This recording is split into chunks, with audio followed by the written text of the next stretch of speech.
I have worked the Crestfield County Civic Center for 26 years. Bailiff, Room 7, State Licensing Hearings, every gray Tuesday of my adult life.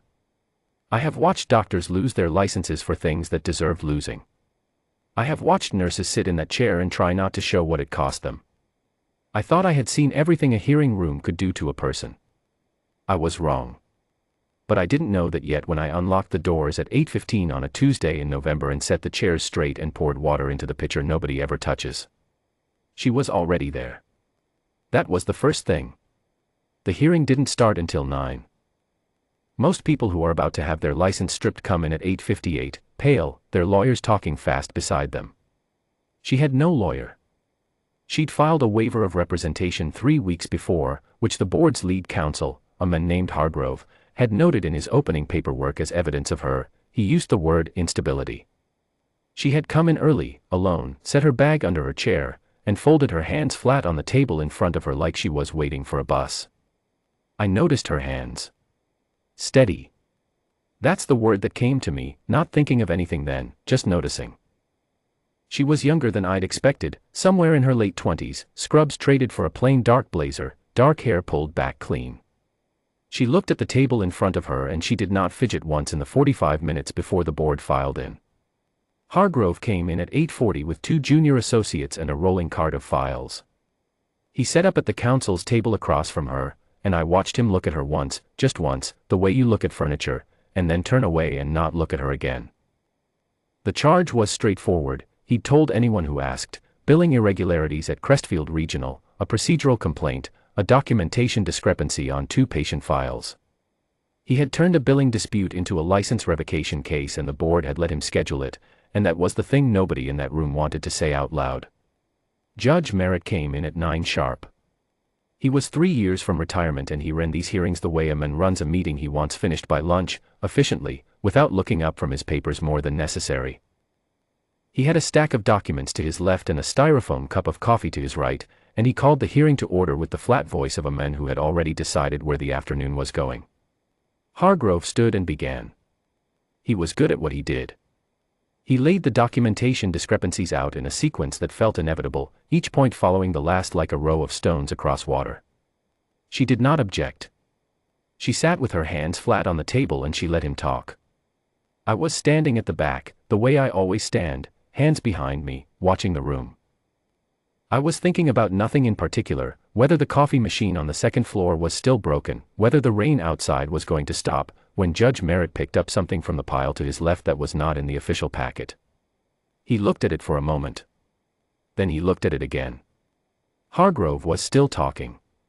Merritt let him finish a sentence, then raised one hand slightly, the way he signaled a pause, and Hargrove stopped mid-clause and sat down. Before we proceed, Merritt said, I'm going to read something into the record. He cleared his throat. This arrived at the board's administrative office 3 days ago. It was addressed, he paused, something shifting in his face that I couldn't name yet, to the State Medical Licensing Board, Crestfield County, with a second line reading, to whoever is in charge of nurses. The clerk routed it to my desk because she didn't know what else to do with it. He set it on the surface in front of him and smoothed it with one hand. It is written in crayon, he said. Blue, mostly, with some orange where the writer switched colors. I am going to read it as written, punctuation included. The room was quiet. Outside, the rain was steady against the high windows. Dear the people in charge, he began. My name is Lily and I am 7. My grandpa was in the hospital for a long time and he got very sick and the doctors said they were worried. One night I wasn't there because my mom said I had to sleep but grandpa told me what happened. There was a nurse who stayed even when her time was done. She held his hand and she talked to him and she did something with her hands on his chest that made him breathe right again when he stopped for a little while. Grandpa said she was very calm and that she did not look scared even a little bit. He said she talked to him the whole time she was working, not to him exactly, just talking, so he would know someone was there. I think that is the nicest thing. Her name is Steady and she is the best person I know even though I never met her. Please do not take away her nurse job. She is the reason my grandpa came home. From, Lily. P.S. Grandpa said to tell you she deserves a medal but he said you probably already know that. Merritt set the letter down. The room was very still. I was looking at the nurse. She had not moved. Her hands were still flat on the table and her face was, I want to say composed, but that's not exactly it. It was something else. Something that had been held very tight for a long time and was just now being asked to hold a little longer. The name the child uses, Merritt said, and his voice had changed, just slightly, the efficiency gone out of it, is steady. I want to note that for the record. He picked up his coffee and then set it down again without drinking. I'm not sure what to do with this letter, procedurally speaking. But I am putting it in the record. That was when the man in the third row of the public gallery stood up. He was maybe 35, broad through the shoulders, a sport coat over a collared shirt, and he stood the way men stand when they are accustomed to standing at attention, straight, quiet, without apology. He had a dark beard going slightly gray at the jaw. The four men beside him, I hadn't paid them much mind before, just faces in the public seats, assumed they were family of some other case on the docket, stood a half second after he did, in a line, without a word between them. Merritt looked up. Sir. My name is Sergeant First Class Roland Vance, the man said. Retired. I'm sorry to interrupt, Your Honor. I'll accept whatever the procedure is. But I need to say something, and I'll be quick. Merritt studied him. 26 years of watching this room, and I had never seen Merritt take his glasses off and set them on the table before he spoke. He did that now. Go ahead, he said. Vance put one hand on the gallery rail. The call sign, steady, he said, belonged to a special operations attached medic. She served 2 deployments. The second one was Kandahar province, and on her last month in country our forward aid station took in direct fire and collapsed. Our primary medic was down. 3 of my men were critical. She held that station for 6 hours, alone, under intermittent fire, and kept 7 men alive until the relief element reached us. He paused. 7. She stabilized critical wounds with supplies she had to improvise when her kit ran low, and she never stopped talking to the men, not to herself, just so they'd know someone was there. A pause. He glanced at the nurse at the table, and she was looking back at him now, her hands still flat, her expression very careful. I've been looking for her for 3 years. Hargrove shifted in his chair. I heard the leather creak. When we tried to track her down afterward, Vance said, we were told the commendation paperwork had been misfiled in the transition after a discharge. Her record showed the deployment but not the commendation. We couldn't locate her by name through the channels we had access to, and eventually the trail went cold. He reached inside his jacket. I kept the copy that was meant to be presented to her. He held up a folded document, well worn at the creases. I've been carrying it since. He looked at the judge. I don't know your procedures, sir. But when you read the call sign aloud, I wanted you to know what it means. And who it belongs to. Merritt said nothing for a long moment. He was looking at the document in Vance's hand. Then he looked at the nurse. Then he looked at Hargrove. Hargrove had both hands on the table in front of him and he was looking at neither of them.